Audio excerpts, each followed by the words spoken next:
Zhou Fan tried to explain a misunderstanding to the chubby man. However, the man arrogantly claimed to Long Nui that he was more handsome than Zhou Fan. Irritated, Long Nui told him to leave the city if he had no important business. Offended, the man challenged Zhou Fan to a duel to prove his masculinity. Although the guards tried to stop him, the chubby man insisted on fighting and ordered them not to interfere.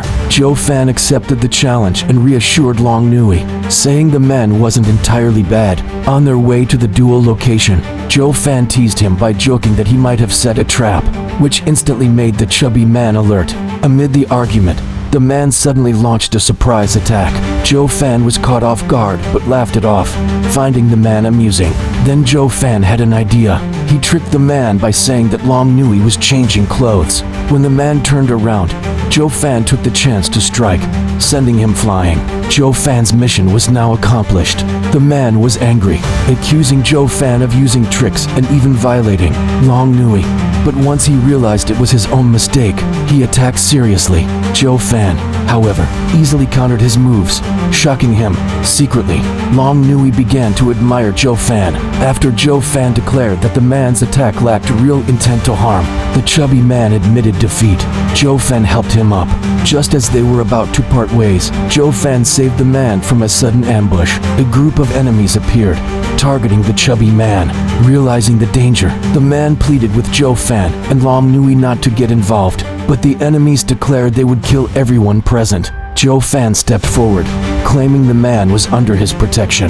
The enemy leader mocked Zhou Fan's strength. The chubby man suggested luring them away while Zhou Fan and Long Nui escaped, but Zhou Fan refused. He then launched a surprise attack using his crescent moon artifact.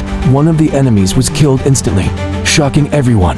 Zhou Fan's cold stare and overwhelming presence panicked the enemies. Despite being surrounded, he effortlessly slaughtered them using his powerful artifact. The chubby man realized Zhou Fan's strength even surpassed his father, the Tianyuan Emperor. Zhou Fan left one enemy alive to interrogate, but before he could speak, someone played a flute, killing the captive. Zhou Fan was shocked. Suddenly, a man named Fan Kaibai appeared, known as the Jade Flute of Heavenly Sword. Zhou Fan recognized him from Master Zhu's earlier description. Fan Kaibai praised Zhou Fan, who remained humble. He admired Zhou Fan's intelligence and decisiveness and even offered to take him as a disciple, despite their different cultivation paths. This shocked both the chubby man, the third prince, and Long Nui, as Fan Kaibai was famously stubborn and rarely acknowledged others. With Zhou Fan's cultivation at the imperial level, only an emperor-level master could accept him. Fan Kaibai took the third prince away for official business. Afterwards, Master Zhu informed Zhou Fan of something important. Inside a pavilion, Master Zhu handed Zhou Fan an alliance letter between Qianlong Pavilion and the Luo family, something Zhou Fan had already expected and welcomed. This agreement guaranteed unconditional support from Qianlong Pavilion to the Luo family. As Zhou Fan prepared to leave, Master Zhu stopped him, insisting he be the one to sign it, as he alone had the authority. The place they were in was where the Qianlong Pavilion formed their alliances. Back at the Luo residence, Zhou Fan asked Luo Pang about Princess Yunsheng, as he had something important to discuss with her. Luo Pang led him to the kitchen, where the princess had fallen asleep after practicing cooking non-stop. Zhou Fan tasted her food and found it lacking, though he ate it all despite the poor taste. Luo Pang had even spat it out, but Zhou Fan insisted on not hurting her feelings. When the princess awoke, she found herself covered with a blanket and Zhou Fan sitting beside her. Embarrassed, she felt the desire to express her love. As she leaned in to kiss him, Luo Pang's voice interrupted. Zhou Fan planned to take her to rest in her room, but Luo Pang informed him someone wanted to meet her. Zhou Fan initially refused, worried about her health, but changed his mind when he learned the visitor carried a golden imperial token. It was a messenger from the third prince. The princess, slightly annoyed yet composed, agreed to meet the guest. Meanwhile, Zhou Fan met the envoy first, who said the prince wished to meet the Luo family and Princess Yunsheng. Zhou Fan asked about the prince's injuries from their duel. The envoy, surprised, hadn't been told. Zhou Fan casually mentioned beating up the prince and that Fan Kaibai wanted him as a disciple. The envoy was stunned, while Zhou Fan smirked inwardly. Thinking arrogance had no place before him, at the third prince's residence, the group was warmly welcomed. Zhou Fan left the negotiations to Yunhai, while the princess secretly thanked him for his support. Inside, they met the third prince, Fang Kaiobai, and representatives of the Tsai and Lei families. The prince explained that the invitation was on behalf of the emperor.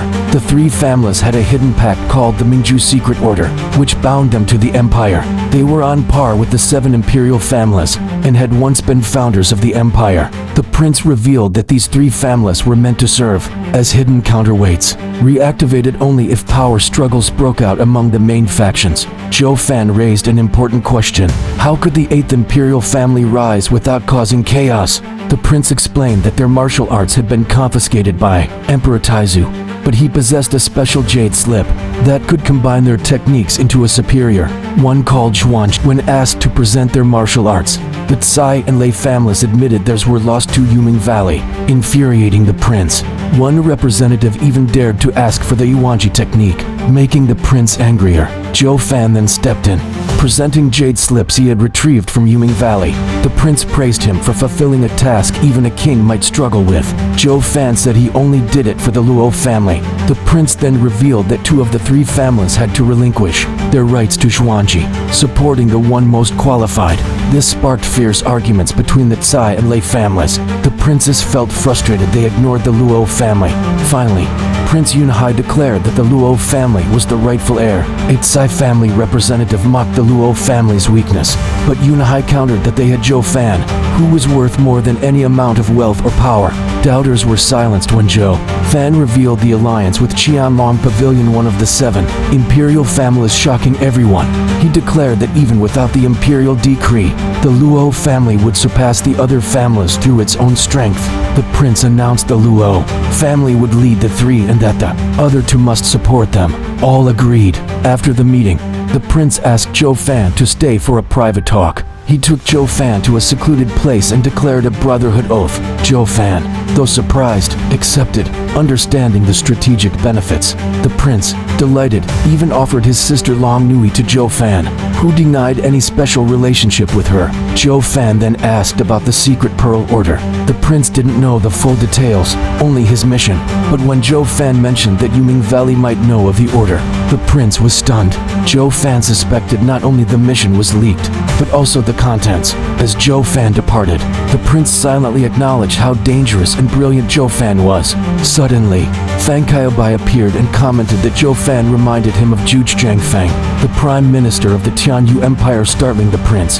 Fang Kaiobai confirmed that the prince's decision to bond with Zhou Fan was wise. Elsewhere, in a slum near the empire's capital, Yuan San, leader of Yuming Valley, met a mysterious figure behind a curtain and reported everything. The figure warned not to act rashly. He mocked that if Yuming Valley got careless, they could be replaced by the 8th family. Furious, Yuan San attacked, but was stopped by 2 powerful figures, Old Yin and Old Yang. The man behind the curtain revealed himself as Zhuge Fang. They exchanged praises and subtle threats.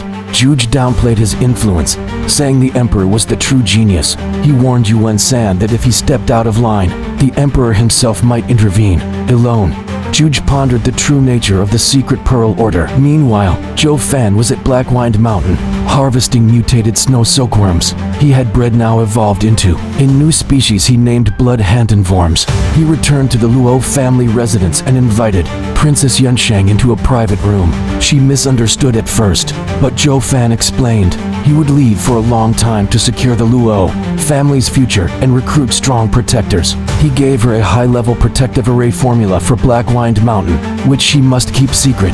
If danger came, she could activate the powerful level 5 Yansha array. Before leaving, Zhou Fan summoned Prince Yunhai and Luo Peng. He told Yunhai he must protect his sister and lead the Luo family. To Luo Peng, he gave a jade slip containing a rare Bada tempering technique, but warned it was excruciating and life-threatening. Despite the risks, Luo Peng accepted. Zhou Fan explained that once cultivation began, the technique could not be stopped without destroying the user's soul. Still, he hoped to see a strong man upon his return, not a fallen victim. He assigned Lei Yuding to find 600 orphans aged 10 to be trained into guards and elite shadow warriors. This reminded him of his past as the Demon Emperor, when he raised a child who later betrayed him. Zhou Fan gave Lei Yuding a mid-grade martial art and tasked her with forming a shadow team to protect the Luo family from the dark. He divided the orphans into 3 ranks: basic guards, mid-level shadow guards under Lei Yuding, and elite warriors to be secretly trained by Luo Pang. When Lei Yuding realized Zhou Fan would be gone for a long time, she kissed him goodbye, leaving him confused about her feelings. Zhou Fan traveled to Qingming City, a region under Yuming Valley's control. At the city gate, he was stopped by guards but gained entry by showing his token. Inside, he bumped into a young woman being chased. After helping her escape, she begged for his help getting out of the city. Zhou Fan initially refused, not wanting to offend the local powers, but when she mentioned the Forbidden Beast Mountain and the upcoming appearance of Vira Quicksanda, valuable resource for Zhou Fan's bloody baby, his interest was piqued. Yuming Valley had sealed the mountain for 3 months, but the woman offered to guide him in secret if he helped her escape. Seeing the potential, Zhou Fan accepted. She introduced herself as Xining, and their partnership began.